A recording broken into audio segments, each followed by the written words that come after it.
Seattle. Seattle's always got podcast material. I first saw today's storyline on Brandy Cruz.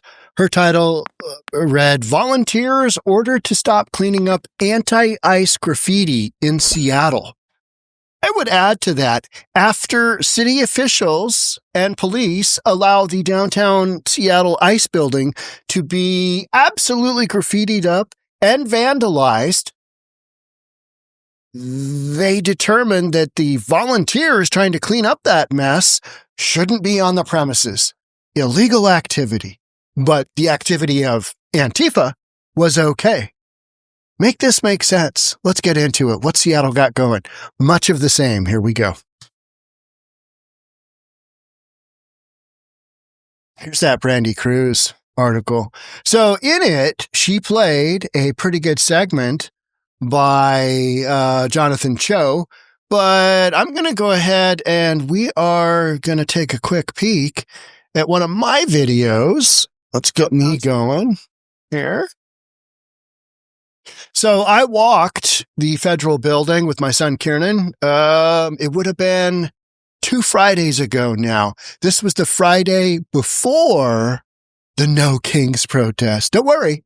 There's still no Kings. There's still no Nazis. There's still no Nazis, and there's still no secret police. Those were the things that they were protesting against. Nazis, secret police, and Kings. Yeah, whatever. And in a mostly peaceful showing, this is what the Seattle Federal Building in downtown looked like after they were done. And this was only about half as bad as it got, because after this, you had a few more nights of just anarchy. Here we go. Front of the Federal Building in downtown Seattle. Nice. Nice. Killers work here. I mean, it's mostly peaceful.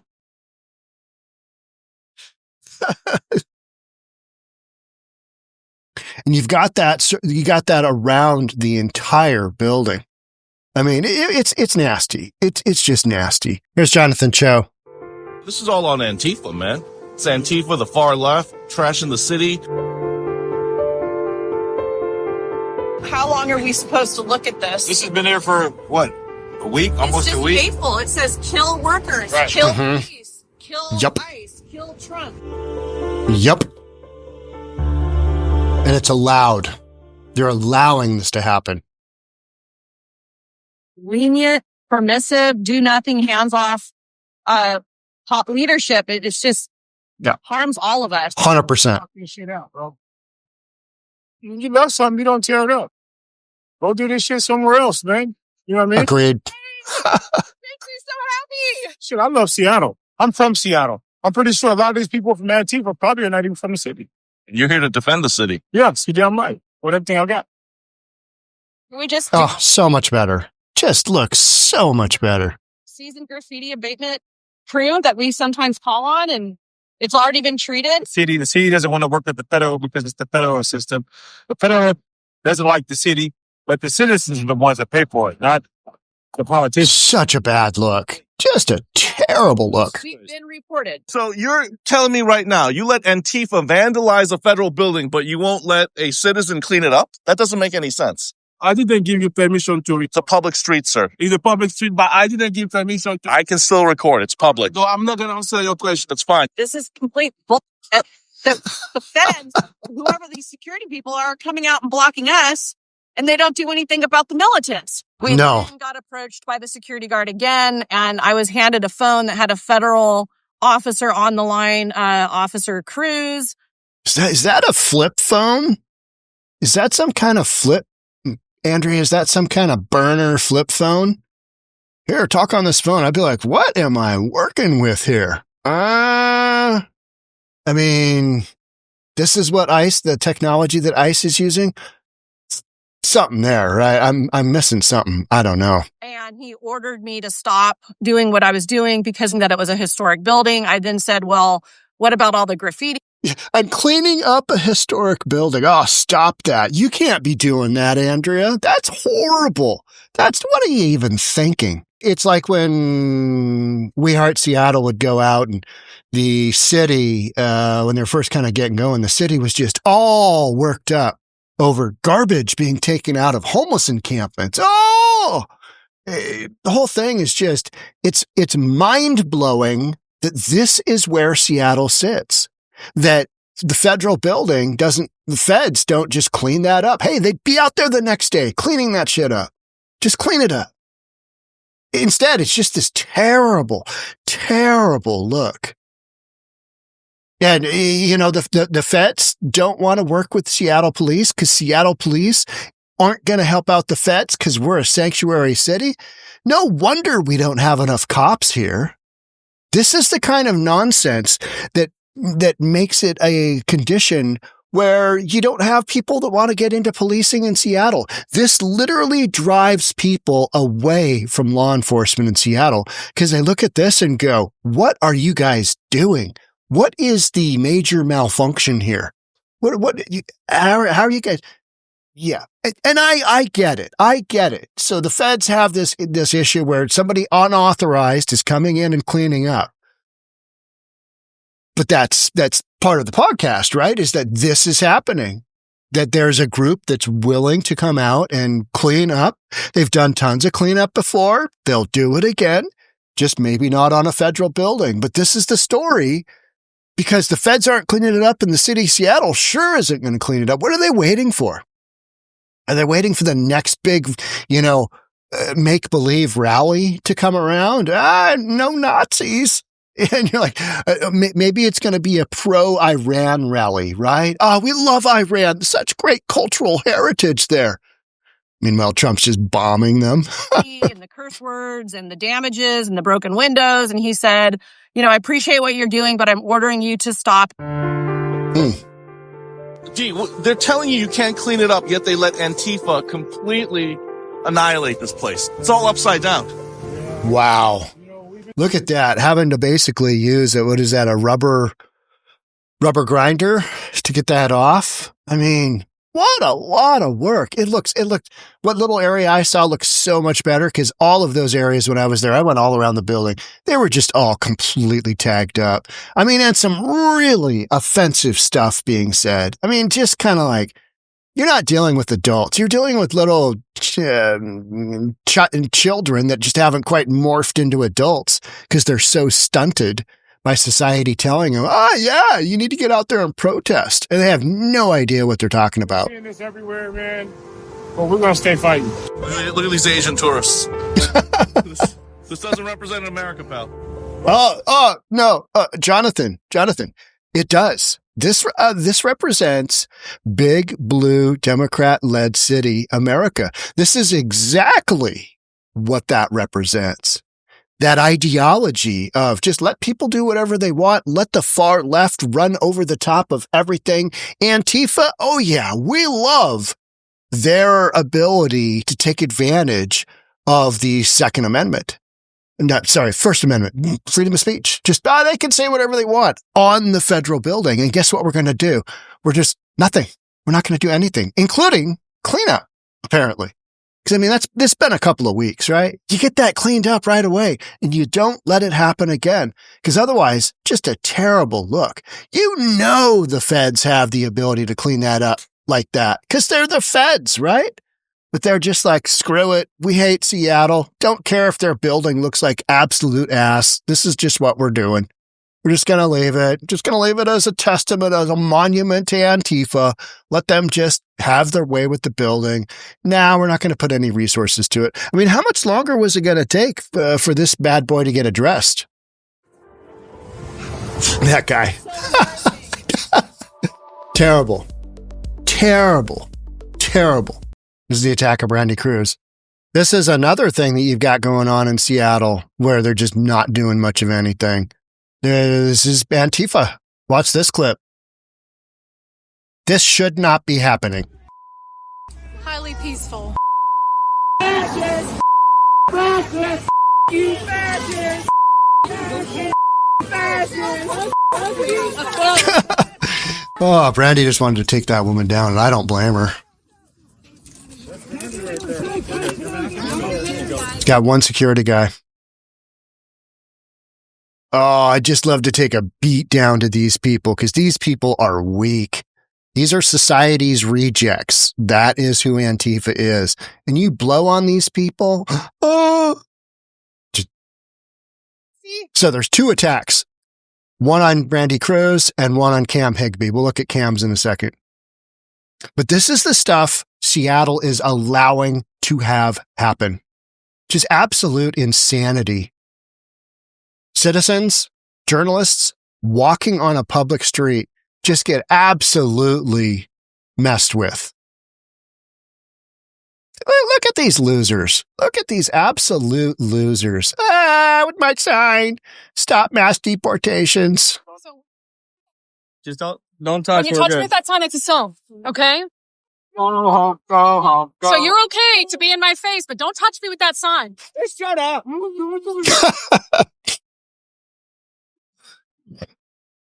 They're like children. Shut up. And you're like, no, you shut up. Such losers. Look at this Looney Tune. Oh, I've got a gas mask on, even though there's no threat of gas. Just going to walk around with my gas mask. Look at this guy. This guy belongs in the cartoons. He's shooting bug spray at them. Look at that. He's shooting bug spray. That's assault. That's assault straight up. And throwing a water bottle. You know, it's so funny. They always say, oh, they're just throwing a water bottle. Yeah, it's frozen. You know what that feels like hitting you in the head? You were a victim of the fine people there at Antifa. As the story goes, you were there to cover it as an independent journalist. You took a break. Things kind of quieted down for a while. You're sitting down the sidewalk. You were dressed in the Antifa gear. And that's a mostly peaceful punch to the head right there. Is that a right? Yeah, it's a right. And he had some kind of, I thought at first he had brass knuckles, but it's some kind of glove with steel shot in it, I guess, that is just gnarly. I mean, he had on I think it was like a skateboarding helmet or some kind of helmet, protection helmet. Cam did, and he got rocked in the head. Just absolutely crazy. I guess somebody must have recognized you, and then at that point, they felt that they needed to do something to you. Is that basically sets up what happened? Yeah, pretty much. They had, one of the attackers had threatened to kill me about 3 weeks prior, but that pretty much sums it up. On the screen right now, we're looking at the helmet that you had on. What is that helmet made out of? So it's a bike helmet. It's I bought this specifically because it kind of fit the Antifa vibe. So it's some hard plastic with foam on the inside. And this, again, is right outside where I just showed you, the federal building. This happened at just before 11 o'clock on Saturday, the day of the No Kings protests. So Brandy Cruz got assaulted down in Tukwila, outside the ICE facility there. And then 𝗪𝗪𝗧𝗛𝗏, he got assaulted right in front of where we're watching all that cleanup by Brandy Cruz take place. The main ICE building in downtown Seattle on public streets. One more shot of that comes back up again. You can see the knuckles of the Antifa guy that hit you. So this was just not a regular hand. What was his glove made of? We believe he was wearing SAP gloves, which are filled with steel or lead shot, BBs or beads. Okay. So at this point, after some guy pulls them off and then off you go, you call, I assume, 911. Yeah, I called 911 somewhere between 2 and 5 minutes later. What happened? Nobody showed up. How long were you there for? 45 minutes, I think. 45 minutes. And So 45 minutes and Seattle police doesn't show up. Yeah, we're just not really addressing these kind of issues. So a citizen, a reporter on a public street in front of a federal building can get absolutely rocked. And, well, we're a little short-staffed. It's the weekend. We just had the whole No Kings, no imaginary kings protest amongst a bunch of other imaginary protesting things that they were protesting. We don't have the number of people to send somebody out, even though the guy clearly got hit in the head. I mean, in any scenario, somebody goes to jail for being smacked in the head, right? Domestic violence, yeah, one of them's going to go to jail. Just in regular, day-to-day society, you get smacked in the head like that, you get rocked in the head like that, somebody's going to be arrested. And they are...